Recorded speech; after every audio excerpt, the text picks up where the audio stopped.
ஆசீர்வதிக்கப்பட்ட அருமையான இந்த நல்ல காலங்களுக்காக ஆண்டவரே நாங்கள் நோக்கி பார்க்கிறோம். இயேசு கிறிஸ்து நாமத்தில் ஆண்டவர் எங்களோடு விரிவுடைய நாங்கள் செபிக்கிறோம். ஆண்டவரே பரிசுத்த ஆவியானவர் இந்த உயிர் தெழுந்த மனமனுஷன் அந்த காலவெளியில் சமூகத்தை நாங்கள் நோக்கி நாங்கள் பார்க்கிறோம். ஆண்டவராகிய தேவனுடைய பிரசனம் என் மத்தியில் அளவிடாமல் உச்சமுடையான ஆண்டவரே எல்லா தடைகளையும் கட்ட நீக்கி போடுகிறேன். உண்மை மாத்திரம் நாங்கள் நோக்கி பார்க்க உதவி செய்கிறோம். விசுவாசத்தில் ஆவியில் நிலப்பட விசுவாசத்தில் வளர ஜனங்கள் எல்லாரும் ஆண்டவரை ஸ்திரமனதோடு இருக்க திருவத்தான் நாங்கள் எப்போதும் நம்மோடு இருக்க உண்மையே நோக்கி பார்க்கிற அந்த அனுபவத்தை எங்களுக்கு காணும். ஆவியாருடைய கரத்திலே நோக்கி கொடுக்கும் பரிசுத்தரே நீர் எல்லோரும் கூட இடைவிடும்போதே நாங்கள் சொல்லிடுவோம். கை சொல்ல நாளையிலூயா மனமாயிறங்கி அற்புதம் எல்லா தடைகளை நசனாக இயேசு கிறிஸ்துவின் நாமத்தில் நாங்கள் கடிந்து கட்டி சபித்தவர்கள் இந்த விளையேறப்பட்ட ரத்தனாலே கடுமை சுத்திகரிச்சு கழுவியலை நசுத்தப்படும் நமக்கென்று ரோஜனமாக இருக்க நமக்கென்று ஆண்டவரை நாங்கள் சாட்சியுள்ள வாழ்க்கை வாழ கிருபைதான் தொடர்ந்து நீர் ஆசீர்வதிக்கிறார். இந்த ஆன்லைன் மூலியமாய் தன்னுடைய வார்த்தைகளை கேட்கிற ஆராதிக்கிற தன்னுடைய வசனத்தை கேட்கிற ஒவ்வொரு பிள்ளைகளையும் தேவனை தொடர்புடையார் ஆசீர்வதிக்கப்படுகிறார். வசனம் மாத்திரம் கொடுங்க ஆசீர்வதிக்கவே பெரிய இயேசு கிறிஸ்துவின் நாமத்தில் செபிக்கிறோம். எங்கள் நல்ல ஹல்லேலூயா. ஆண்டவராகிய இயேசு கிறிஸ்துவின் நாமத்தில் வாழ்த்துகிறேன். இந்த ஆன்லைன் மூலியமாக யூடியூப் மூலியமாக சற்றேரம் ஆண்டவரை பாடி உருவாக்கி சொல்லுவதாகவே பாடி தேவனை ஆராதிக்கலாம்.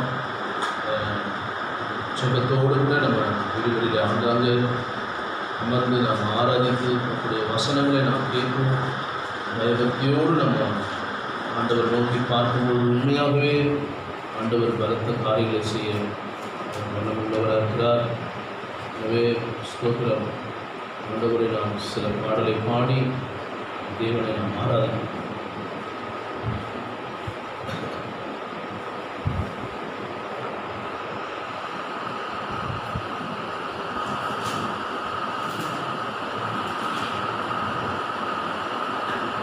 வார்த்தை சொல்லும் கர்த்தாவே எங்கள் வாழ்க்கையெல்லாம் செழிப்பாகுமே.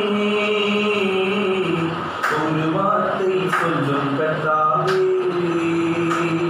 உம் வார்த்தையிலே சுகம், உம் வார்த்தையிலே மதுரம், உம் வார்த்தையிலே சுகம், உம் வார்த்தையிலே மதுரம், உம் வார்த்தையிலே எல்லாம் சந்தோஷம், உம் வார்த்தையிலே எல்லாம் சந்தோஷம். ஒரு வார்த்தை சொல்லும் கர்த்தாவே எங்கள் வாழ்க்கையெல்லாம் செழிப்பாகுமே. ஒரு வார்த்தை சொல்லும் கர்த்தாவே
வார்த்தை சொல்லும் கர்த்தாவே.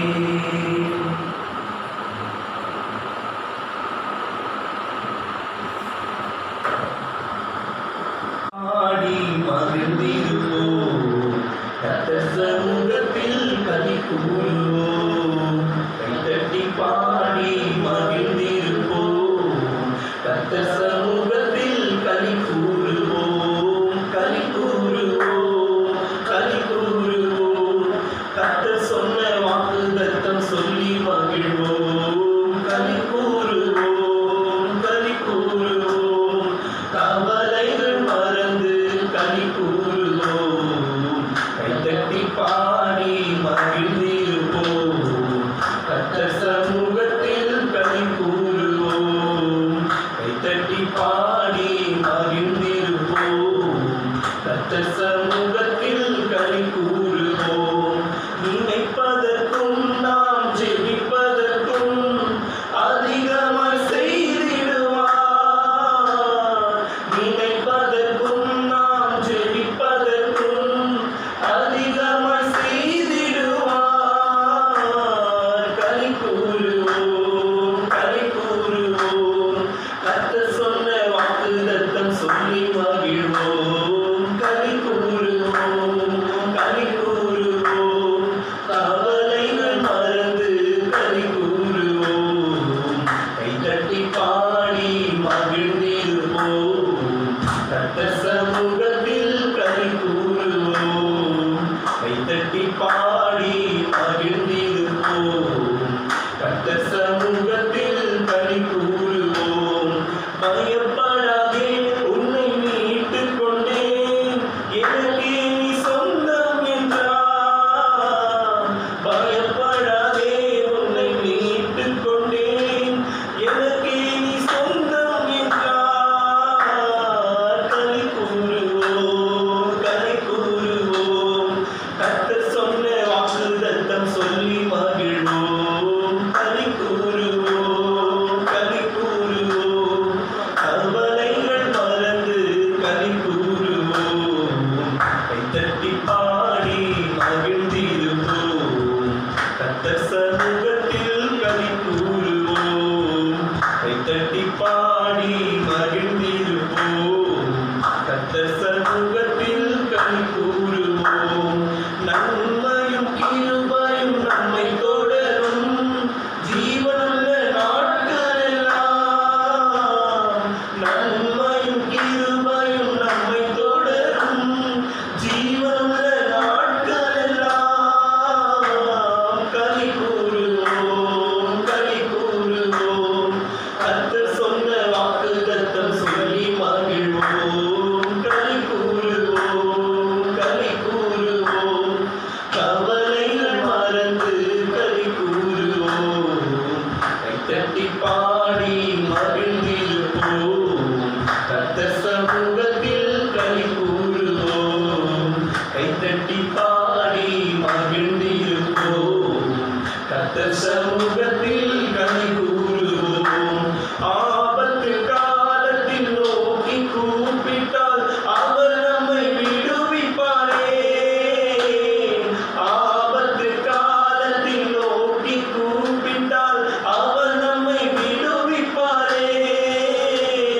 களி கூறுவோம், களி கூறுவோம்.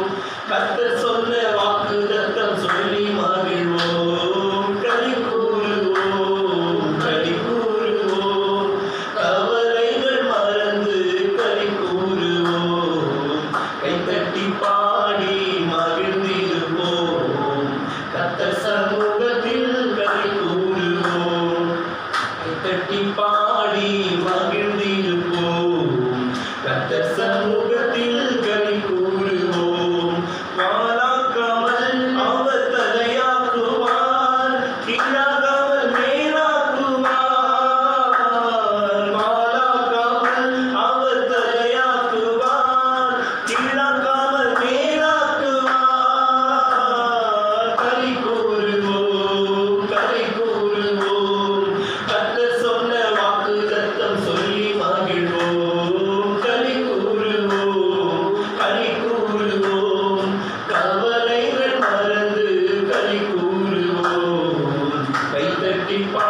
மத்தேயு எழுதின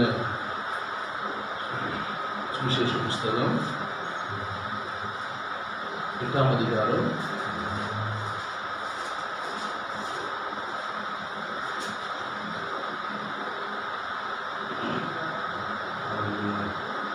5 நாம் வாசிப்போம்.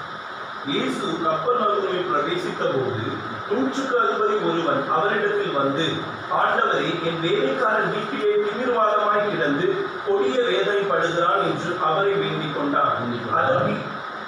அதற்கு இயேசு, நான் வந்து அவனை சொஸ்தமாக்குவேன் என்றார். 100க்கு அதிபதி பிரதியுத்தரமாக, ஆண்டவரே, நீர் என் வீட்டிற்குள் பிரவேசிக்க நான் பாத்திரன் அல்ல. ஒரு வார்த்தை மாத்திரம் சொல்லும், அப்பொழுது என் வேலைக்காரன் சொஸ்தமாவான். நான் அதிகாரத்துக்கு கீழ்ப்பட்டவனாய் இருந்தும் எனக்கு கீழ்ப்பட்டிருக்கிற சேவகரும் உண்டு. நான் ஒருவனை போவென்றால் போகிறான், மற்றொருவனை வாவென்றால் வருகிறான். என் வேலைக்காரனை இதை செய்யென்றால் செய்கிறான் என்றான். இயேசு அதை கேட்டு ஆச்சரியப்பட்டு நமக்கு பின் செல்கிறவர்களை நோக்கி, இஸ்ரவேலுக்குள் நான் இப்படிப்பட்ட விசுவாசத்தை காணவில்லை என்று மெய்யாகவே உங்களுக்கு சொல்கிறேன். அல்லேலூயா. இயேசு இதை கேட்டு ஆச்சரியப்பட்டு தமக்கு பின் செல்கிறவரை நோக்கி, இஸ்ரவேலுக்குள்ளும் நான் இப்படிப்பட்ட விசுவாசத்தை காணவில்லை என்று மெய்யாகவே உங்களுக்கு சொல்லுகிறேன். கண்களை மூடி நாம் இருந்து வேண்டுமாய் சற்றே நாம் சொல்லிக்கலாம். பரலோக பிதாவே, தொடர்ந்து நீர் எங்களோடு கூட பேசுங்க. சிறுவர்களுக்குள்ளே இப்படிப்பட்ட விசுவாசத்தை நான் காணவில்லை. ஆண்டவரே, நீங்க எங்களோடு கூட நீங்கள் பேசுங்க, எங்களுக்கு கற்றுனாங்க. இயேசு கிறிஸ்துவின் நாமத்தை ஜெபிக்கிறோம் என்று நல்ல ஆமென். அல்லேலூயா. அவர் சொல்றாரு, 100க்கு அதிபதி ஆண்டவரிடத்தில் வந்து, அவன் வேலைக்காரன் திமிர்வாதமாக கிடந்து கொடிய வேதனைப்படுகிறான் என்று ஆண்டவரிடத்தில் வந்து அவரை சுஸ்தமாகும்படி சுகமாகும்படி அவரை வேண்டிக் கொண்டார். அதுக்கு இயேசு கிறிஸ்து சொல்றாரு, நான் வந்து அவனை சுஸ்தமாக்குவேன் என்றார். 8ஆம் வசனம் சொல்லப்பட்டிருக்கு, ஆண்டவரே, நீர் என் வீட்டுக்குள் பிரவேசிக்க நான் பாத்திரன் அல்ல. ஒரு வார்த்தை மாத்திரம் சொல்லும், அப்போது என் வேலைக்காரன் சுஸ்தமாவான்.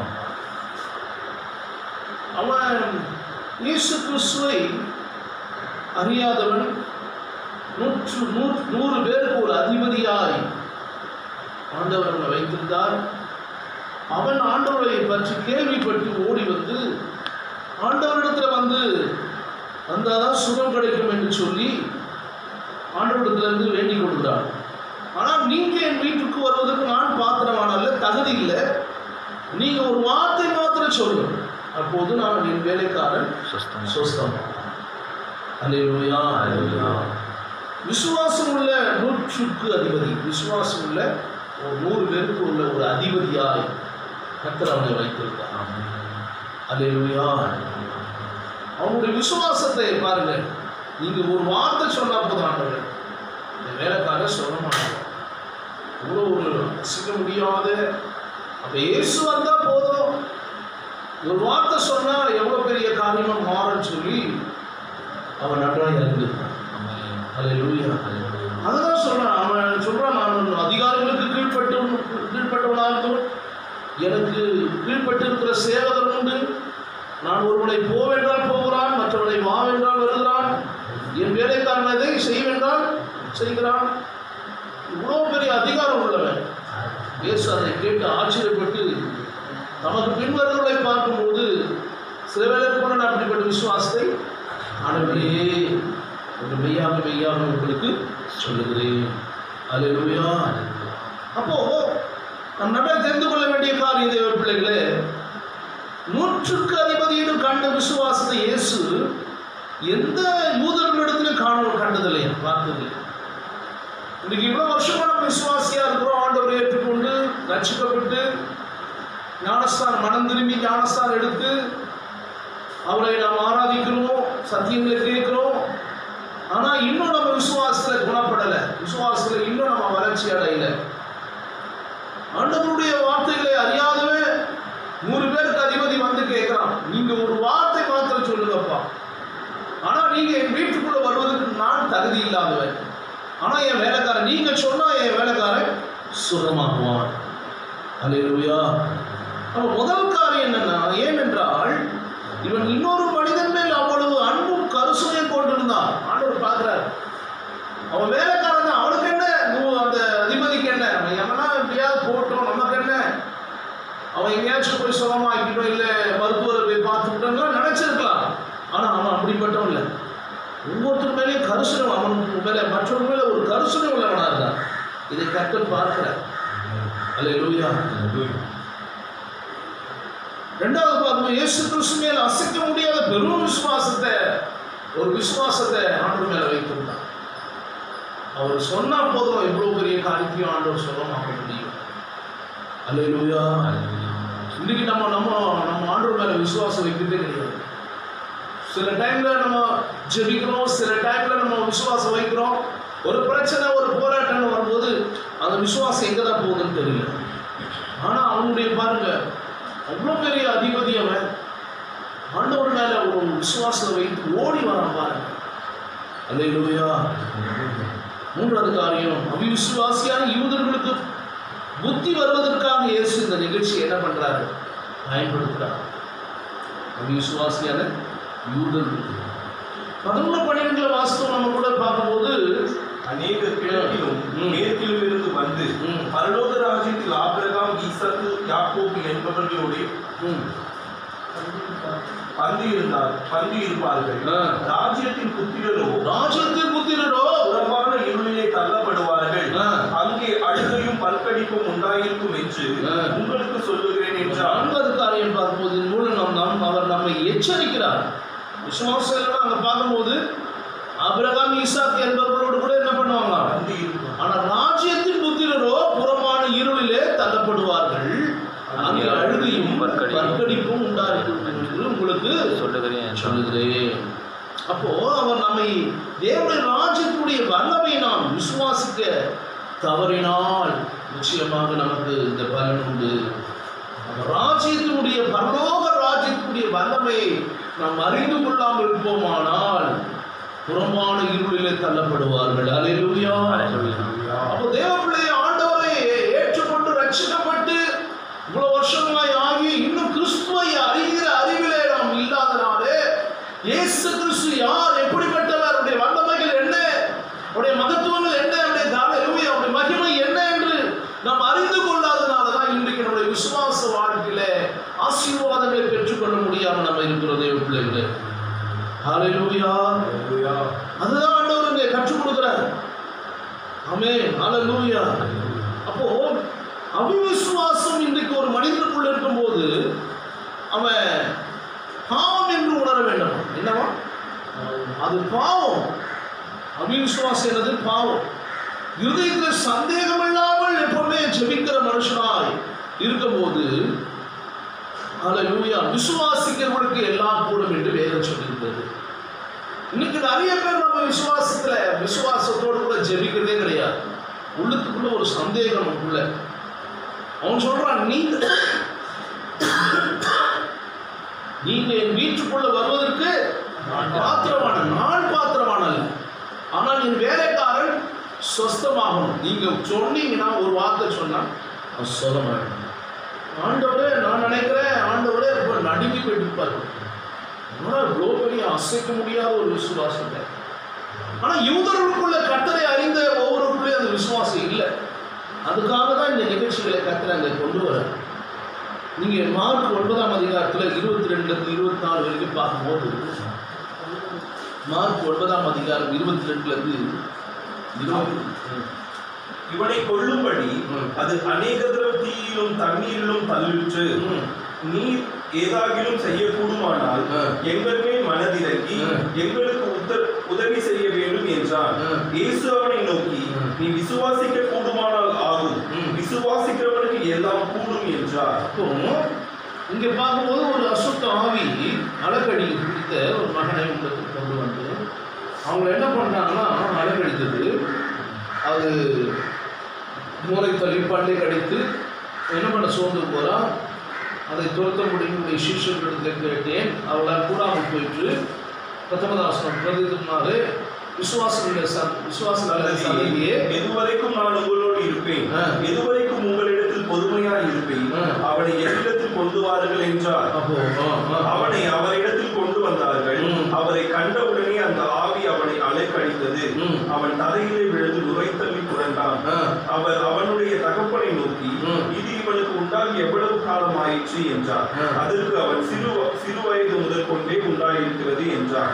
இவனை கொல்லும்படிக்கு அது அநேக தரம் தீயிலும் தண்ணீரிலும் தள்ளிற்று. நீர் ஏதாகிலும் செய்யக்கூடுமானால் எங்கள் மேல் மனதிறங்கி எங்களுக்கு உதவி செய்ய வேண்டும் என்றார். அப்போ ஆண்டவர் கேட்கிறார், அந்த சிஷ்யர்களால் முடியாது யார்கிட்ட கேட்கிறார், கொண்டு வந்து அந்த பாதிக்கப்பட்ட அந்த தகப்பன் இடத்துல, அந்த மகனுடைய அப்பா இடத்துல கேட்கிறார். ஒரு சிறு வயதுல இருந்து அவனை என்ன பண்ணிட்டு தீயினாலும் தண்ணீர்னாலும் தள்ளிற்று. இதை செய்யக்கூடுமானால் எங்கள் பேர் மனதுருகி எங்களுக்கு உதவி இயேசு அவனை நோக்கி, நீ விசுவாசிக்கூடுமானால் கூடும், விசுவாசிக்கூடுமானால் ஆகும், விசுவாசிக்கிறவனுக்கு எல்லாம் கூடும் என்று சொன்னார். அல்லேலூயா.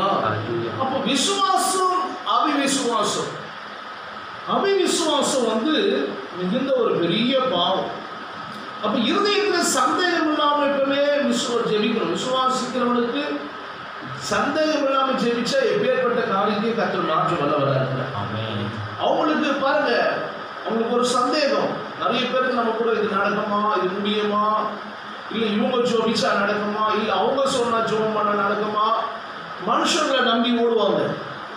அப்போ எனவே தேவ பிள்ளைகளே, ஆண்டவர் பார்க்கிறாரு, அவிசுவாசியாய் நீங்கபடி உதவி செய்யும் என்று கண்ணீருடனே கூட என்ன பண்ண சத்தமிட்டு சொன்னான். என்ன சொன்னா, அல்லேலூயா, கண்ணீரோடு ஆமென் சொல்லுங்க. அல்லேலூயா, கண்ணீரோடு சொல்லி பாருங்க. அப்போ விசுவாசத்தோடு தான் நம்ம ஜெபிக்கணும். எதை செய்தாலும் இந்த ஜெபம் எப்படி இருக்கணும், ஃபெய்த் இருக்கணும், விசுவாசம் இருக்கணும். அவன் சொல்றான் பாருங்க. அதனால தான் அது மத்தேயுல 8:10 கூட என்ன வாசித்தோம், அந்த 8:10 என்ன சொல்றாரு, இயேசு இதை கேட்டு ஆச்சரியப்பட்டு தமக்கு பின் செல்கிறவர்களை நோக்கி, இஸ்ரவேலருக்குள்ளும் நான் இப்படிப்பட்ட விசுவாசத்தை காணவில்லை. இஸ்ரவேலருக்குள்ள இப்படிப்பட்ட விசுவாசத்தை நான் என்ன பண்ணவில்லை, காணவில்லை. அல்லேலூயா. அப்ப நம்ம விசுவாசத்தை ஆண்டவர் பார்க்கிறார். 20 வருஷமா 25 வருஷமா 30 வருஷமா இருக்கிறோம், 5 வருஷமா இருக்கிறோம், 10 வருஷமா ரட்சிக்கப்பட்டிருக்கிறோம். ஆனா நம்ம பேசுறதுலாம் விசுவாசமே மாற்ற கிடையாது, அவிசுவாசமா தான் பேசுவோம். இன்னும் நாள் சும்மா பண்ணி பார்த்தேன், ஆண்டவர் என்ன ஆசீர்வதிக்கல, ஆண்டவர் சொல்றதை கேட்கிறாரா என்னன்னு தெரியல, ஒருவேளை என் கூட இருக்கிறாரா என்னன்னு தெரியல. அவிசுவாசமான வார்த்தை. அப்ப கிறிஸ்துவ வாழ்க்கையில ரொம்ப ரொம்ப முக்கியமானது அல்லேலூயா, விசுவாசம் உள்ள வாழ்க்கை வாழ வேண்டும். ஆமென் சொல்லுங்க. என்ன வாழ்க்கை வாழணும், விசுவாசம். கிறிஸ்துவ வாழ்க்கையில ரொம்ப விசுவாசம், ரொம்ப பக்தியா இருக்கணும்.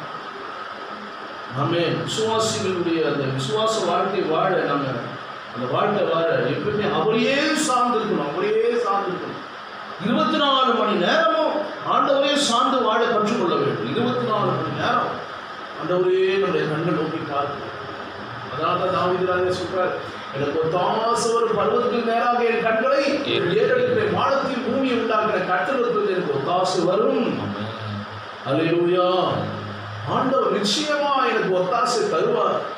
என் பார்வையில் என் கண்கள்லாம் அவரே நோக்கி கொண்டிருக்கு. அப்ப 24 மணி நேரம் யாரதான் பார்க்கணும், ஆண்டவரே சார்ந்து வாழணும். அல்லேலூயா. தேவைக்கு மட்டும் ஜெபிப்பது மாத்திரம் முடியாது. ஆமென். சுகத்துக்கு மட்டும் ஜெபிக்கணும்னு ஆண்டவர் தேடக்கூடாது. அல்லேலூயா. எப்பவுமே எல்லா காரியத்துக்காக ஆண்டவர் நம்ம எப்பவுமே அவரையே சார்ந்து அவரே உறுதியா பிடிச்சுக்கணும், விடாமடியா ஜெபம். அதனாலதான் ஆண்டவர் சொல்றாரு, அந்த 18ஆம் அதிகாரத்தில் விடாப்படியான ஒரு ஜெபம், விடாமுயற்சியுள்ள ஜெபம் ஒரு அற்புதத்தை கொண்டு வர முடியும். அல்லேலூயா. தேவ பிள்ளைகளே, ரொம்ப வருஷம் ஜெபிக்கிறோம், சோர்ந்து போயிடும்.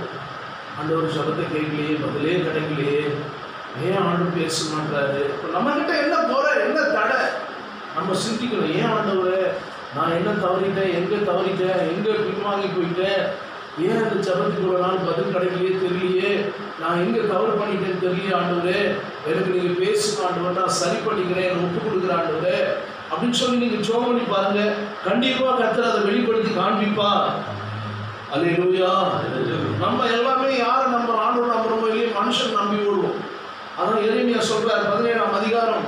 எரேமியா 17ஆம் அதிகாரத்தை நீங்க திருப்பி கொள்ளுங்க. எரேமியா சொல்றார் 5ஆம் வசனம் படிச்சு பாருங்க. எரேமியா மனுஷன் மேல் நம்பிக்கை வைத்து மாம்சமானதை தன் புயபலமாக்கி கொண்டு கர்த்தரை விட்டு விலகுகிற இருதயம் உள்ள மனுஷன் சபிக்கப்பட்டவன் என்று கர்த்தர் சொல்லுகிறார். அல்லேலூயா. யாரை விட்டு நம்பிமா? மனுஷன் மேல் நம்பிக்கை வைத்து மாம்சத்தை தன் புயபலமாக்கி மாம்சமானதை தன் புயபலமாக்கி கொண்டு கர்த்தரை விட்டு விலகுகிற இருதயம் உள்ள மனுஷன் எப்படிப்பட்டவனா? சபிக்கப்பட்டவன். அப்ப மனுஷன் நம்பி ஓடினா நீ சபிக்கப்பட்டவன். மனுஷன் நம்பினா நீ உங்களுக்கு சாபம் தான் வரும். ஆமென். அல்லேலூயா. பிரைஸ் தி லார்ட் சொல்லுங்க. மனுஷனை நம்பி போக கூடாது. அவங்க எதை சொல்றாங்க, அவங்க அதை பண்றாங்க, வாங்க இதை பண்ணிடுறேன், இதை கொடுக்குறேன், இந்த சொந்தக்காரங்க எங்க அத்தை கூப்பிட்டாங்க, எங்க மாமா கூப்பிட்டாங்க, அவர் எனக்கு தருவார், இவரு கொடுப்பாரு, அவரு கொடுப்பாருலாம் நீ போகாதீங்க. அப்போ உங்களை அழைத்தது கர்த்தர் இல்லை. நீங்க விசுவாசம் யார் மேல? ஆண்டவர் மேல வைக்கல. நீங்க மனுஷனை நம்பி தான் வாழீங்க. அல்லேலூயா. ஆமாவா இல்லையா? சிலர்லாம் வேலையை மேலேயும் நம்பிக்கை வைப்பாங்க. வேலை தான் இல்லையா, அந்த வேலை இந்த மாஸ்டர் எப்படியாவது பண்ணிடுவேன். எல்லா வேலையும் இப்போ போயிடுச்சு. உலகமே இன்னைக்கு ஒரு அசைத்துட்டார் ஆண்டவர். ஒரு அசைவை கட்ட கொண்டு வந்துருக்கார். அல்லேலூயா. மாசம் ஒரு அமௌண்ட் வந்துருப்பா, ஒருத்தர் ஜாலியாக என்ஜாய் பண்ணிட்டு வாழ்க்கையை போட்டு விட்டுட்டு ஏதோ ஒன்று நேரம் கழிச்சா ஜோம் பண்ணுறது, இல்லைன்னா பரவாயில்ல பார்த்துக்கலாம், எனக்கு முடியல, எனக்கு டைம் இல்லைங்க, நாளைக்கு ஒன்றா ஜோம் பண்ணிக்கிறேன். பாருங்க, நிறைய பேர் வியாபாரம், சொந்த தொழில் செய்து மேலாம் நம்பிக்கை இருப்பாங்க. நம்பி அதையே ஓடுவாங்க. இயேசு கிறிஸ்துவ நம்புறாங்களே இல்லையோ, ஆனால் எதை நம்புவாங்க? ஆமாம், வேலை மேலே நம்புவாங்க, வியாபாரத்தை நம்புவாங்க. அல்லேலூயா. கர்த்தருக்கு ஸ்தோத்திரம். இல்லை என் பையன் என்னை காப்பாற்றிடுவான், என் பொண்ணு எனக்கு எல்லாத்தையும் கொடுத்துடும், நான் அவன் பையன் உயிரோடு இருக்கிற வரைக்கும் எனக்கு ஒரு பணிகளும் கிடையாது. நிறைய பேர் சொல்லுவாங்க பாருங்க. ஆனால் யாரும் சொல்ல மாட்டாங்க.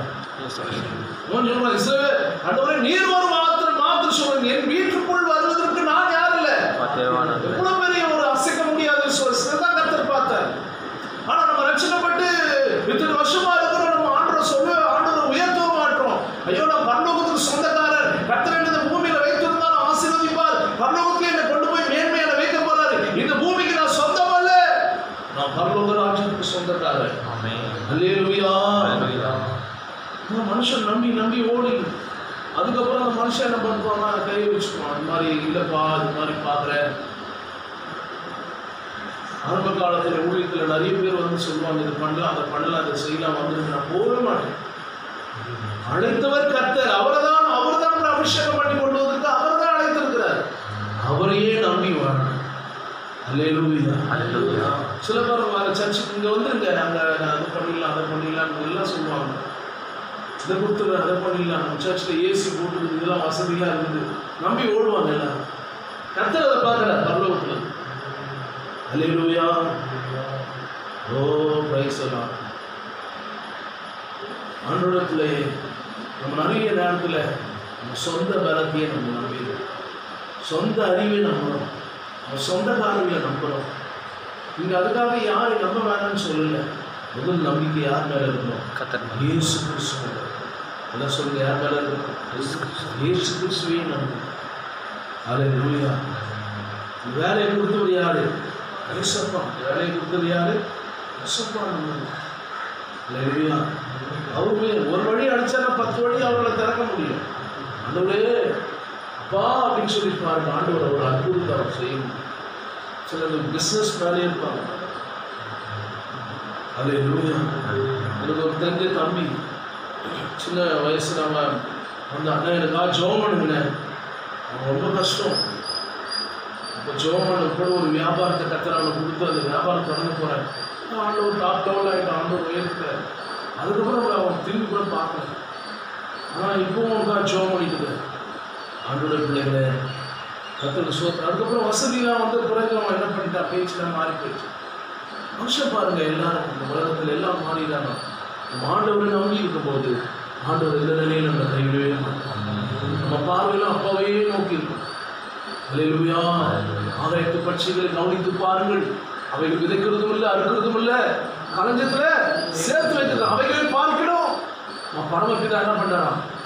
ஹல்லேலூயா, நம்மளை எவ்வளவு ஆச்சரியமா படைப்பு கொடுக்கிறார். அவைகளை பார்க்கணும், நம்ம விசேஷமானவங்க.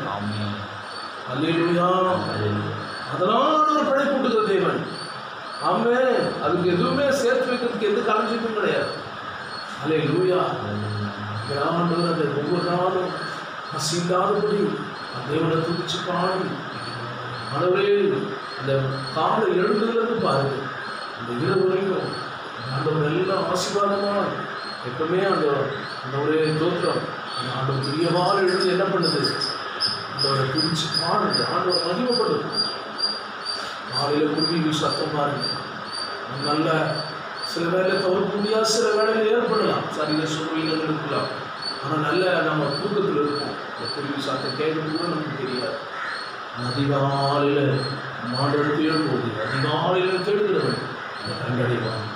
காலைதோரோட கிருபை காலையில் ஆண்டவர் தேடிப்பாங்க. ரைசலாடாரியா 3 மணிக்கு முடிப்பு கொடுத்தார். கொஞ்ச நேரம் சோமணிக்கு மறுபடியும் 5 மணிலேருந்து எழுந்து ஜெபிச்சுட்டு ஆண்டோட பிள்ளைகளை ஆண்டவனுக்கு நல்லா எழுப்புறாரு. எழுந்து ஜெபிக்க நல்ல நேரம் இருக்கிறார்.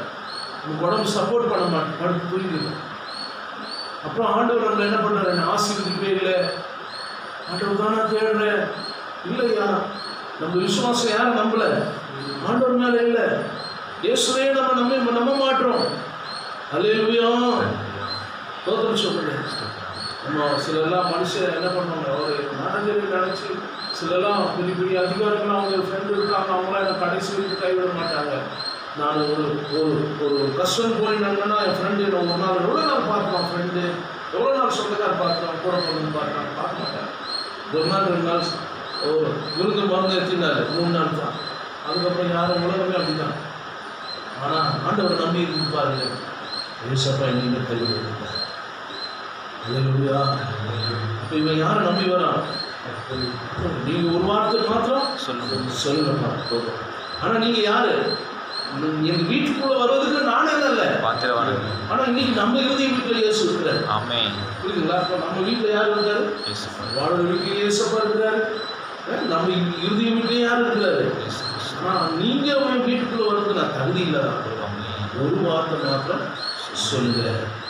அல்லேலூயா. அப்போ எல்லாமே இன்னைக்கு நம்ம இன்றைக்கு வரைக்கும் நமக்கு யார் தான் நடத்தி வராரு? அவரால் தான் நம்ம நடக்கணும். அவர் தானே கொடுத்துருக்கிறாரு. அல்லேலூயா. எது செய்தாலும் அது கர்த்தர் கொடுத்தார். யார் கொடுத்தாரு? ஆண்டவர் செய்திருக்கிறார். அப்படியே அல்லேலூயா. அவர் மேலேயே நம்பி இருக்கணும்.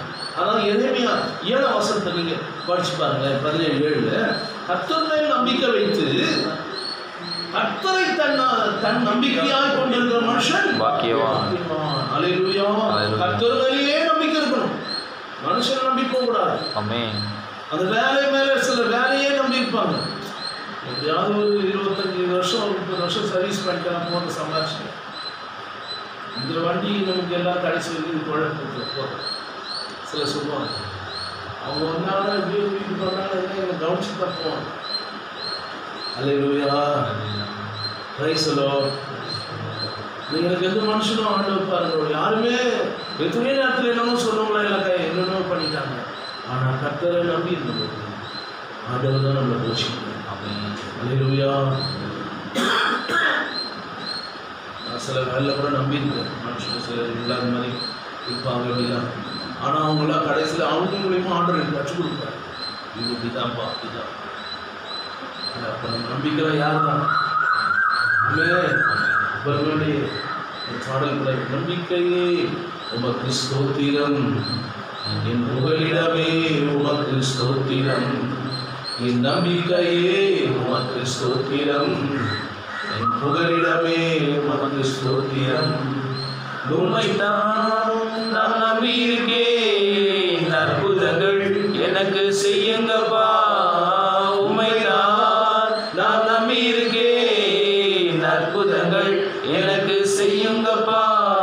என் நம்பிக்கையே உமக்கு ஸ்தோத்திரம், என் புகலிடமே உமக்கு ஸ்தோத்திரம், என் நம்பிக்கையே உமக்கு ஸ்தோத்திரம், என் புகலிடமே உமக்கு ஸ்தோத்திரம். அல்லேலூயா. நம்பிக்கை அவர் மேல நம்பி விசுவாசத்தில் வளர கற்றுக்கொள்ள வேண்டும். அல்லேலூயா. ஸ்தோத்திரம். எதையும் நம்ம என்ன பண்ணக்கூடாது, சார்ந்து வாழக்கூடாது. எது மேலேயும் நம்ம நம்பிக்கை வைக்கக்கூடாது. அந்த நம்பிக்கையில் ஆண்டவர் தான், ஆண்டவரே மாதம் முழுவதும் என்னை நடத்துறது நீங்கள் தான், அதுதான் நன்றி சொல்லணும். ஒரு நாளை காலையில் எழுந்து யாருக்கு நன்றி சொல்லணும். அப்போ ஒரு மாதம் முடிஞ்சது அதிகாலை 1ஆம் தேதியில் வந்து யாருக்கு நன்றி சொல்ல வரோம்? ஸ்தோத்திரம். மாதம் முழுவதும் இந்த காலத்தில் நீங்கள் நடத்துனாங்க. அல்லேலூயா. அதனால்தான் நீங்கள் எபிரேயர் புஸ்தகத்தில் கூட வாசிக்கும் போது சொல்கிற 12ஆம் அதிகாரத்தில் போன வாரம் அந்த சத்தியத்தை கேட்டுங்களே, அந்த என்ன சொல்கிறாரு, மேகம் போன்ற தருணான சாட்சிகளை சூழ்ந்து கொண்டிருக்கிற பாரமான யாவற்றையும் நம்மை சுற்றி நெருங்கி நிற்கிற பாவத்தையும் தள்ளிவிட்டு விசுவாசத்தை முடிக்கிறவருமாய் இருக்கிற இயேசுவை நோக்கி நமக்கு நியமித்திருக்கிற ஒரு விசுவாசத்தை துவக்கிறவரும் முடிக்கிறவரும் யாரு? தொடங்கி இருக்கிற வாழ்க்கை ஓடிட்டு தான் இருக்கிறோம், ஒரு நாள் முடிக்க போறோம். அல்லேலூயா. அவர் தூக்கி பார்த்து நமக்கு நியமித்திருக்கிற ஓட்டத்தில் நம்ம என்ன பண்ணணும்? பொறுமையாக விட வேண்டும். அல்லேலூயா. Praise the lord. அதுதான் அந்த ஸ்தோத்திரம். அவங்க பாருங்க, இப்படிப்பட்ட எபிரேயர் 11ஆம் அதிகாரத்தில் கூட அவங்க பல எத்தனை பேர் பட்டியல் சொன்னேன் நான். கிட்டத்தட்ட 22 அந்த நாட்கள் விசுவாச வீரர்கள் இருந்தார். நீங்கள் அதே இங்கே 11ஆம் அதிகாரத்தில் 33 நீங்கள் போட்டு விசுவாசத்தினால் அவர் ராஜ்யங்களை ஜெயித்தார்கள், நீதியை நடப்பித்தார்கள். 11:33 வாக்கு தத்தங்களை பெற்றார்கள், சிங்கங்களின் வாய்களை என்ன பண்ணாங்க? அக்கினியிலே உக்கிரத்தை அவித்தார்கள், பட்டய கருத்துகளை தப்பினார்கள், பலவீனத்தில் பலன் கொண்டார்கள், யுத்தத்தில் வல்லவர்களானார்கள், அந்நியருடைய சேனைகளை முறியடித்தார்கள். பாருங்க, இவங்க யாருங்க? சுவாச வீரர்கள். சுவாசத்தில் ராஜ்யங்கள் என்ன பண்ணாங்களாம்? அம்மா நடப்பித்தார்கள், வாக்கு தத்தங்களை பெற்றார்கள், சிங்கங்களுடைய வாய்கள் என்ன பண்ணாங்க? அம்மா சிங்கத்தினுடைய வாயை கூட கட்டி போடுறாங்க. விசுவாசம். விசுவாசமே இந்த உலகத்தையே ஜெயிக்குமா? விசுவாசமே உலகத்தையும் ஜெயிக்கக்கூடிய வல்லமை ஆண்டவர் தருகிறார். அல்லேலூயா சொல்லுங்க. பயப்படாதீங்க, தைரியமா இருங்க. ஆண்டவர் அந்த எப்பவுமே கைவிடவே மாட்டார். ஆமென். அல்லேலூயா. கர்த்தருக்கு ஸ்தோத்திரம். அக்கினி உக்கிரத்தை அவிழ்த்தார்கள். சாத்ராக், மேஷாக், ஆபேத்நேகோ அக்கினி என்ன பண்ணாங்க? தூக்கி போடுறா, ஒன்னா பண்ணி பார்த்துக்கலாம். தைரியம், விசுவாசம். அல்லேலூயா. பட்டை கருத்துக்கு தப்பினார்கள், பலவீனத்தில் பலன் கொண்டார்கள், யுத்தத்தில் என்ன பண்ணாங்க? யுத்தத்தில் எல்லாவற்றிலும் ஜெயிச்சாங்க.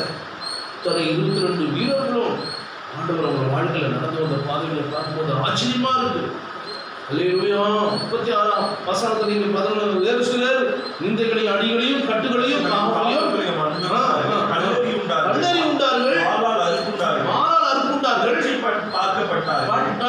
பட்டயத்தினாலே வெட்டப்பட்டார்கள், செம்மறியாட்டு தோள்களையும் போர்த்திக் கொண்டு திரிந்து குறைவைகளை உபத்திரவங்களையும் துன்பத்தையும் அனுபவித்தார்கள். பார்த்தீங்களா, இவ்வளோ கஷ்டப்பட்டிருக்காங்க. கல்லறி இருக்காங்க, வாளால் அறுப்புண்டாங்க, பட்டயத்தினால் வெட்டப்பட்டாங்க.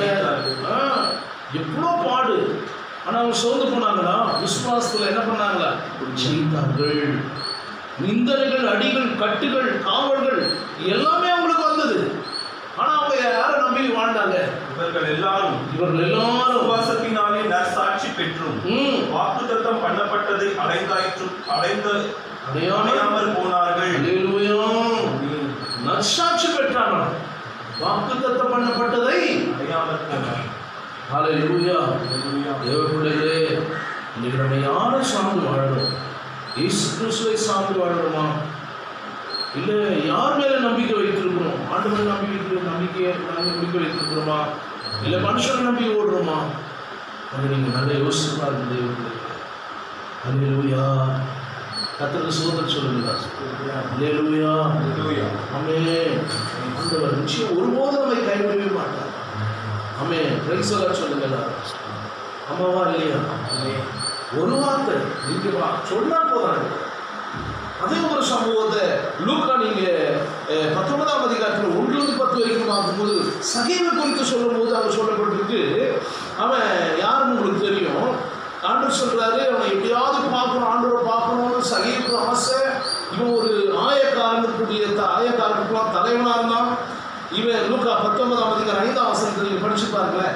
இயேசு அந்த இடத்திலே வந்தபோது அண்ணாந்து பார்த்து அவனை கண்டு, சகேயுவே, நீ சீக்கிரமா இறங்கி வா, இன்றைக்கு நான் உன் வீட்டிலே தங்க வேண்டும் என்றார். ஆண்டவர் சொல்றாரு, சீக்கிரமா இறங்கி வா, இன்றைக்கு வீட்டிலே தங்க வேண்டும். வீட்டுக்கு பாருங்க எப்படி வராரு. ஒரு வீட்டுக்கு வரும்போது ஆண்டவர் எப்படிலாம் நடத்துறாரு பாருங்க.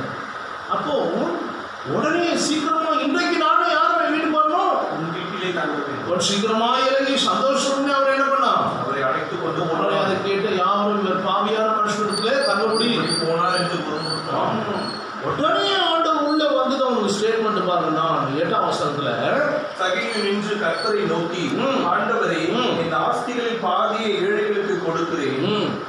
நான் ஒருவனிடத்தில் எதையாகிலும் அநியாயமாய் வாங்கினதுண்டானால் நாளத்தனையாக திரும்ப செலுத்துகிறேன். உடனே பாருங்க, நீங்க நல்லா புரிஞ்சுக்கணும். இயேசு வந்ததுமே அந்த வீட்டுக்குள்ள பாருங்க அவன் வாழ்க்கையை மாற்றிட்டார். இவன் சொல்றான், நூற்றுக்கதிபதி, நீங்க வீட்டுக்குள் வருவதற்கு நான் யாரும் இல்லை. இவர் சொல்றாரு, இயேசுவை பார்க்கணும்னா ஒரு மரத்து மேல ஏறாரு. ஆண்டவர் அதை பார்த்துட்டு இறங்கி வந்து, இன்றைக்கு உன் வீட்டில நாம் தங்க வேண்டும். அல்லேலூயா. உடனே ஏற்றுக்கொண்டதுமே நான் ஏழைகளுக்கு என்ன சொல்ற ஸ்டேட்மெண்ட், நான் என் ஆஸ்தியை பாதி ஏழைகளுக்கு கொடுக்கிறேன். நான் ஒரு இடத்துல ஏதாவது அதிகமாய் வாங்கினதுண்டானாலும் என்ன பண்றேன், ஆஸ்தியை கொடுத்துடுறாரு.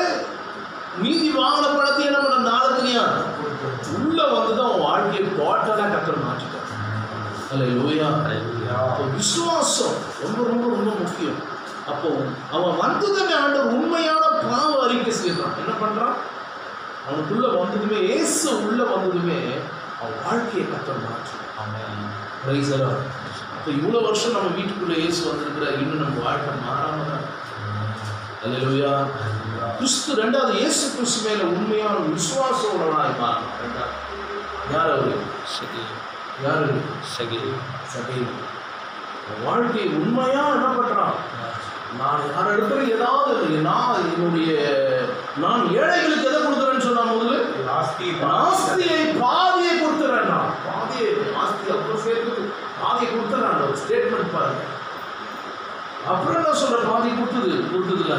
நான் ஒரு இடத்துல அநியாயமாய் ஏதாவது வாங்கினது உண்டானால், அநியாயமாய் வாங்கினது உண்டானால் எத்தனை மடங்கு கொடுக்குறாரா?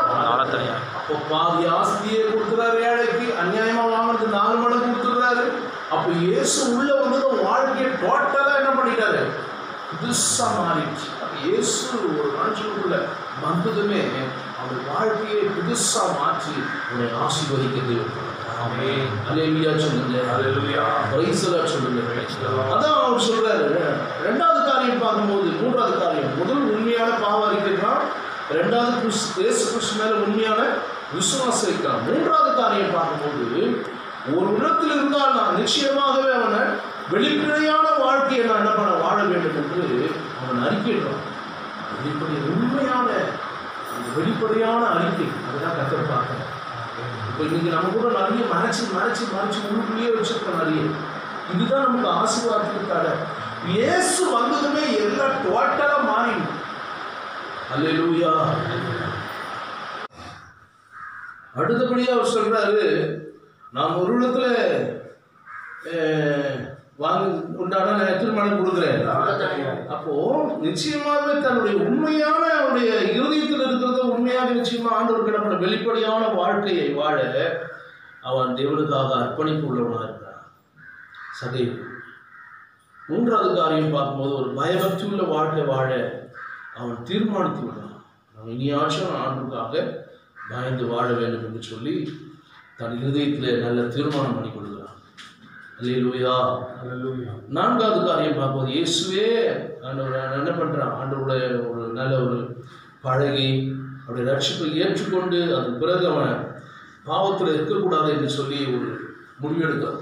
இனி நம்ம அப்படி வாழக்கூடாது, நான் ஆண்டவருக்காக இயேசு வந்ததும் பாருங்க வாழ்க்கையை ஆண்டவர் டோட்டலா மாற்ற. அல்லேலூயா. ரைசலோட அல்லேலூயா. ஐந்தாவது காரியம், நேர்மை உள்ளவனாக இருக்கவும் மற்றொரு மேல் இறக்கம் கொள்ளவும் அந்த நல்ல குணாதிசயத்தை கர்த்தரோட வாழ்க்கையில மாற்றுகிறார். அவர் பாருங்க, முன்னாடி அவன் நேர்மை இல்லாதவனா இருந்தான், மற்றவர்கள் குறித்து அவன் அக்கறை இல்லாதவனா இருந்தான். ஆண்டவர் வந்ததுமே, இயேசு அவன் வீட்டுக்குள்ள வந்ததுமே இருதயத்துக்குள்ள வீட்டுக்குள்ள வந்ததுமே அவன் வாழ்க்கையை டோட்டலாக மாற்றிட்டான். அல்லேலூயா. அவன் 100 பேருக்கு அதிபதி, இவன் ஆயக்காரருக்கு தலைவன். இன்னொரு வீட்டுக்குள்ள வர லூக்கா 10:38 இந்த அம்மா வந்து லூக்கா 10:38 நான் வேற செய்திக்குள்ளதான் அவர் ஒரு கிராமத்தில் பிரவேசித்தார். அங்கே மார்த்தாள் என்னும் பெயர் கொண்ட ஒரு ஸ்திரீ அவரை தன் வீட்டிலே ஏற்றுக்கொண்டாள். அவளுக்கு மரியாள் எனப்பட்ட ஒரு சகோதரி இருந்தாள். அவள் இயேசுவின் பாதத்திலே உட்கார்ந்து அவருடைய வசனத்தை கேட்டுக் கொண்டிருந்தாள். மார்த்தாள் என்ன பெயர் கொண்ட ஒரு ஸ்திரீ அவரை தன் வீட்டுக்குள்ளே என்ன பண்ணார்? ஏற்றுக்கொண்டார். அல்லேலூயா. அவர் பிரயாணமா வரும்போது ஊழியம் செய்யும் போது வீட்டுக்குள்ள, இந்த வீட்டுக்கு ரொம்ப நெருங்கிய அந்த வீட்டுக்கு எப்பவுமே ஆண்டவர் இயேசு கிறிஸ்து வருவார், மார்த்தாள் மரியாள் வீட்டில். அப்போ அது போல இவங்க வீட்டுக்கு வரும்போது அங்கே வந்து தங்கி அவனுடைய வார்த்தைகள் என்ன பண்ணுறாங்க? கேட்குறாங்க. ஆனால் அந்த அம்மாவுக்கு முழுக்க வீட்டு வேலையிலே அந்த அம்மாவுக்கு அதிகமாக மூழ்கிட்டாங்க. ஆனால் தேவனுடைய பாதத்தில் அருகே உட்கார்ந்து வசனத்தை கேட்பதிலே மரியாளுக்கு என்ன இருந்தது? ஒரு வாஞ்சை. ஆமென் சொல்லுங்க. அதுதான் ஆண்டவர் சொல்றாரு, நான் மார்த்தாள் வந்து நான் வேலை செய்யறேன்னு வருத்தமா இருக்கு ஆண்டவரே, நான் தனியா வேலை செய்யும்படி என் சகோதரி என்னை விட்டு வந்திருக்கிறது குறித்து உமக்கு கவலை இல்லையா? எனக்கு உதவி செய்யும்படி அவளுக்கு சொல்லுங்க. 40வது வசனம் இயேசு அவளுக்கு பிரதித்திரமாக, மார்த்தாளே நீ அநேக காரியங்களை குறித்து ஆமா தேவையானது ஒன்று, மரியாள் தன்னை விட்டு ஈடுபடாத நல்ல பங்கை தெரிந்து கொண்டார். தேவையானது ஒன்று. இயேசு வந்ததுமே உனக்கு தேவையானது ஒன்று, ஆண்டவர் பாதத்தில் அமர்ந்து ஜெபிக்கவும் வசனத்தை கேட்கிற பிள்ளைகளாய் நாம் இருப்போமானால் நம்முடைய வாழ்க்கையை கர்த்தர் மாற்றி ஒரு புது ஆசீர்வாதத்துக்குள்ள உருவாக்க அவர் வல்லவராக இருக்கிறார். அல்லேலூயா. வீட்டுக்குள்ள ஏற்றுக்கொள்றாங்க பாரு வந்ததுமே. ஆனா இவளுக்கு வந்து குடும்பம் நிறைய பேருக்கு பாருங்க, இவ்வளவு கஷ்டத்துக்குள்ள இருந்தாலும் நிறைய வேலை, பிஸி, இந்த வேலை, அந்த ப்ரோக்ராம், இந்த ப்ரோக்ராம், ஊருக்கு ப்ரோக்ராம், இதுதான் அதிகமா இருக்கும். ஆனா ஆண்டவர் மட்டும் எந்த காரியமும் ஜெபிக்கும் போது தடையாக இருக்கு. என்னென்ன புரியல, இதுதான் நினைப்பாங்க. ஆனா முதல்ல யாருக்கு இடம் கொடுக்கல? பாதத்துல அமர்ந்து ஜெபிக்கக்கூடிய அந்த பாக்கியத்தை நம்ம கற்றுக்கொள்ளாதனாலதான் இன்னைக்கு நிறைய பிரச்சனை. அல்லேலூயா. ஆனா மரியாள் அப்படி இல்லை, வசனத்தை கேட்பதில்லை. அவன் இருதயம் எப்பவுமே ஆயத்தம் உள்ளதா, வாழ்க்கையை கர்த்தர் பார்க்கிறார். நல்லவர். அப்போ ஆண்டவர் பார்க்குறாரு. நம்ம கூட வசனத்தை கேட்கும் போது ஒரு வாஞ்சியாக இருந்தால் ஆண்டவர் நம்மளோட பேசுவார், புதுசாக பேசுவார். பைபிள் படிக்கும் போது கூட நீங்கள் பைபிள் படிக்கலையே, நீங்கள் ஜெபிக்கலையேன்னா ஆண்டவர் உங்களுக்கு நல்ல ஒரு உற்சாகத்தை தருவார். நல்லா படிக்கும் போது நல்ல வெளிப்பாடுகளை தேவன் தருவார். நீங்கள் ஜெபிக்க நல்ல ஒரு ஜெபாவியை தேவன் தருவார். சிலர் தேவையில்லாத காரியங்களை பேசிட்டு தேவையில்லாத காரியங்களை வெளியே சுத்திட்டே இருப்பாங்க. ஆனா ஆண்டவருடைய பாதத்தில் உட்கார மாட்டாங்க, ஜெபிக்க பிடிக்காது சிலர். அல்லேலூயா. இயேசு வந்தது அந்த வீட்டுக்குள்ள வாழ்க்கையே கர்த்தர் மாற்றுகிறார் தேவ பிள்ளைகளே. அல்லேலூயா சொல்லுங்க. அல்லேலூயா. அது இயேசுப்பா வந்துட்டார், அந்த தாழ்மை இருக்கணும். அதுதான் கர்த்தர் எதிர்க்கிறார். இயேசு கிறிஸ்து கூட சொல்றாரு ஒரு இடத்துல, மத்தேயு 3ஆம் அதிகாரம் சீக்கிரம் மத்தேயு 3ஆம் அதிகாரம் 11ஆம் வசனத்துல சொல்றாரு, மனம் திரும்புவதற்கென்று நான் ஜலத்தினால் உங்களுக்கு ஞானஸ்தானம் கொடுக்கிறேன். எனக்கு பின் வருகிறவரோ என்னிலும் வல்லவராய் இருக்கிறார். அவருடைய பாதரட்சைகளை சுமக்கிறதுக்கு நான் பாத்திரன் அல்ல. அவர் பரிசுத்த ஆவியினாலும் அக்கினியினாலும் உங்களுக்கு ஞானஸ்தானம் கொடுப்பார். இவர் யார்? ஒரு யோவான் ஸ்தானம் சொல்றாரு. இயேசு கிறிஸ்துவை பற்றி சொல்றாரு, நான் அவருடைய பாதரட்சைகளை சுமப்பதற்கு நான் என்னல்ல. இயேசு வந்து அவனோட வாழ்க்கையை மாற்றார். அல்லேலூயா. அல்லேலூயா. அவன் தோத்திரம் சொல்லுங்க. ஆண்டவர் மனம் திரும்பதில் பிடிச்சி பிரசவம் பண்ணிட்டு இருந்தார். எனக்கு பின் வருகிறவரோ என்னிலும் எப்படிப்பட்டவராக இருக்கிறாராம், நல்லவராய் தூற்றுக்கூடையவர் கையில் இருக்கிறது. அவர் தமது களத்தை நன்றாய் விளக்கி நமது கோகிமையை களஞ்சியங்களை சேர்ப்பார். அதனையோ பதறா இருக்கக்கூடாது. கோதுமை மணிகளை போல விசுவாச வாழ்க்கையில் வளரும் பொழுது கர்த்தர் நிச்சயம் நம்முடைய குடும்பத்தையும் நம்முடைய எல்லைகளையும் ஆண்டவர் நிச்சயம் அவரை ஆசீர்வதிக்க அவர் வல்லவராக இருக்கிறார். அல்லேலூயா. கர்த்தருக்கு ஸ்தோத்திரம். அம்மாவால் இல்லை. அதே நீங்கள் லூக்கா 5ஆம் அதிகாரம் 8ஆம் வசனத்தில் கூட நீங்கள் படிச்சுக்கோ. லூக்கா 5ஆம் அதிகாரம் சீக்கிரம் 8ஆம் வசனம். சீமோன் பேதுரு அதை கண்டு இயேசுவின் பாதத்தில் விழுந்து, ஆண்டவரே, நான் பாவியான மனுஷன், நீர் என்னை விட்டு போக வேண்டும் என்றார். அவர்கள் அப்போ பேதுரு சொல்ற நான் பாவியான மனுஷன், நீ என்னை விட்டு விலக வேண்டும். சீஷர்களை அழைக்கிறார். பேதுரு சொல்ற நான் பாவிகளை ரட்சிக்கதான் யார் வராரு? இயேசு கிறிஸ்து பூமியில வந்தார். அல்லேலூயா. நம்மள அவரே தீர்மானம் பண்ற நான் பாவியான மனுஷன், ஆண்டவரை என்னை விட்டு போயிடுங்க. இல்ல ஆண்டவர் அவனை தான் தெரிந்து கொள்றார். அவனை கொண்டுதான் கர்த்தர் அற்புதங்களை செய்தார். அல்லேலூயா.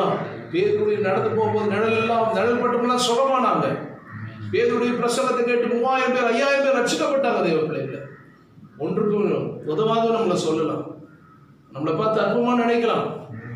ஆண்டவர் இந்த உலகத்துல தேவனோடு கூட இருப்பீங்களானா, ஆண்டவர் உண்மையா நீங்க தேடவில்லைனா, கர்த்தர் எல்லாரும் பார்த்து நம்ம உயர்த்தி ஆண்டவரை கனப்படுத்த ஒரு வல்லவராக இருக்கிறார்.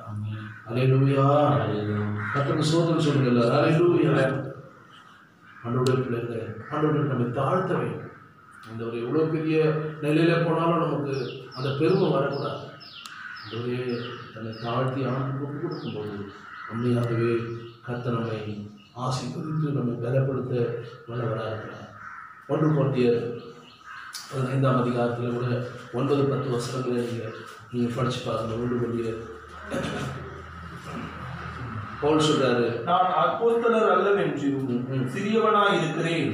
தேவனுடைய சபையை துன்பப்படுத்தினதினாலே நான் அப்போஸ்தலன் அல்ல பெயர் பெற்றவனாய் பேர் பற்றவனுக்கு பாத்திரன் அல்ல. ஆகிலும் நான் இருக்கிறது தேவ கிருபையினால் இருக்கிறேன். அவர் எனக்கு அருளின கிருபை விருதாவா இருக்கவில்லை. அவர் எல்லாரிலும் நான் அதிகமாய் பிரயாசப்பட்டேன். ஆகிலும் நான் அல்ல, என்னுடனே இருக்கிற தேவ கிருபையை அப்படி செய்தது. இதுல பவுல் சொல்றாரு, நான் அப்போஸ்தலர் எல்லாரையும் சிறியவனா இருக்கிறேன். எல்லாரும் அப்போஸ்தலரை காட்டி நான் சின்னவன். நம்ம தாழ்த்துறாரு பாருங்க. நான் சபையை துன்படுத்தினேன், அநேக பிரச்சனைகளை பாடினேன். நான் அப்போஸ்தலர் என்று பேர் பெறுவதற்கும் நான் பாத்திரமானல்ல, நான் தகுதி இல்லாதவன். ஆகிலும் நான் இருக்கிறது தேவனுடைய கிருபையினாலே இருக்கிறேன். அவர் எனக்கு அருளிய கிருபை விருதாவாய் இருக்கவில்லை. அவர்கள் எல்லாரையும் நான் அதிகமாய் பிரயாசப்பட்டேன். ஆகிலும் நான் அல்ல, என்னுடைய கூட இருக்கிற தேவ கிருபையே. அல்லேலூயா. நான் அல்ல, என்னை உயர்த்தது யாருடைய கிருபை? தேவ கிருபை. அல்லேலூயா. நான் அதுக்கு தகுதி இல்லாதவன், நான் ஒன்றுக்கும் தகுதி இல்லாதவன். என்ன தாழ்த்துறா பாருங்க. அவருடைய கிருபை தான் என்ன உயர்த்திருக்கிறது. ஒரு மனுஷனுடைய வாழ்க்கையில பாருங்க, இயேசு வந்ததும் அவர் வாழ்க்கையே கர்த்தர் மாற்றுகிறார். அல்லேலூயா. Praise the Lord. ஆமென் சொல்லுங்க. எனவே கர்த்தருடைய பிள்ளைகளே, நம்ம இன்னைக்கு கர்த்தருடைய காரியங்களில் ரொம்ப ரொம்ப கவனமாக இருந்து ஆண்டவர் ஸ்தோத்திரம் இயேசு கிறிஸ்துவை நாம் உறுதியாய் பற்றி கொண்டு விசுவாச வாழ்க்கையில் வாழ்வோமானால் நிச்சயமாகவே கர்த்தர் நம்மை படிப்படியாக தேவன் நம்மை மேன்மைப்படுத்த கனப்படுத்த அவர் வல்லவராக இருக்கிறார். அல்லேலூயா சொல்லுங்க. நம்ம ஃபர்ஸ்ட் யாரை பார்த்தோம்? 100. 2வது யாரை பார்த்தோம்? சகை. 3வது 4வது போய் யாரை பார்த்தோம்? அது யோவான் தான். 5வது பேதுரு. 6வது யாரு? பவுல். கர்த்தருக்கு ஸ்தோத்திரம் சொல்லுங்க. அல்லேலூயா.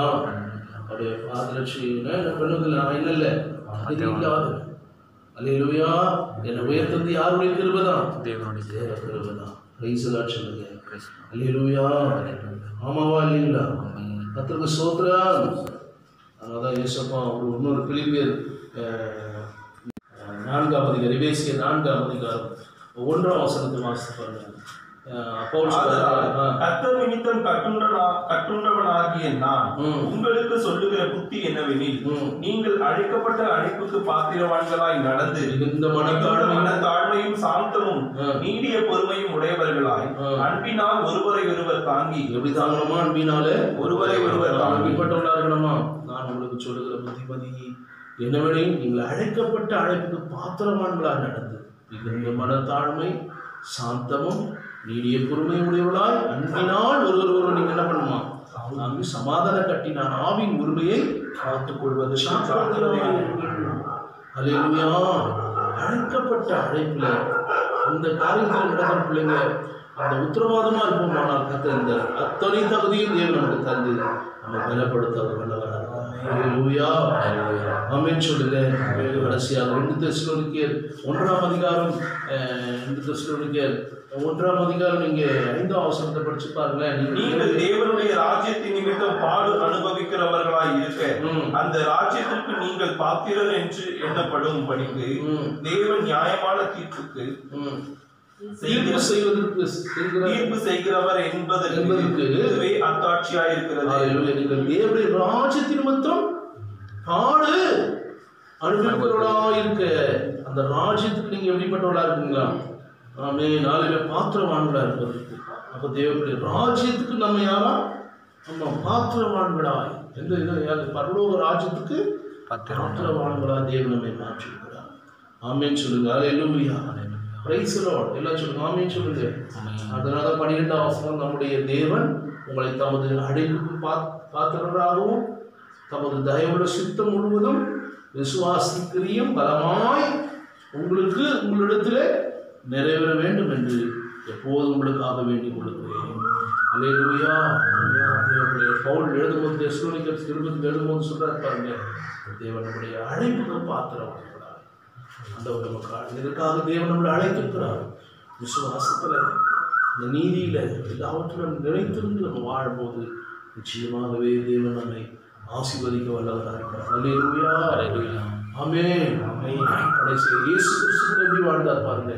ஆண்டவரே கடைசி வரைக்கும் தன்னை தாழ்த்தி தான் சொல்லியிருக்கார். இதாவே என் சித்தம் அல்ல இப்படி சித்தத்துப்படி. கடைசியாக போய் ஜெபம் பண்ணாரு கெஸ்டர்களை தோட்டத்தில் பிடிக்கிறதுக்கு முன்னாடி. பிதாவே சார்ந்து வாழ்ந்தார். அவர் எதுக்காக அனுப்பினாரோ அதையே நோக்கி பார்த்தார். ஆமென் சொல்லுங்க. அவருடைய சொந்த ஞானத்துல பலத்துல போகவே இல்லை. பிதாவுடைய கரத்தில் அடங்கி இருந்தார். அதனுடைய சித்தம் அவர் வாழ்க்கை நிறைவேறிற்று.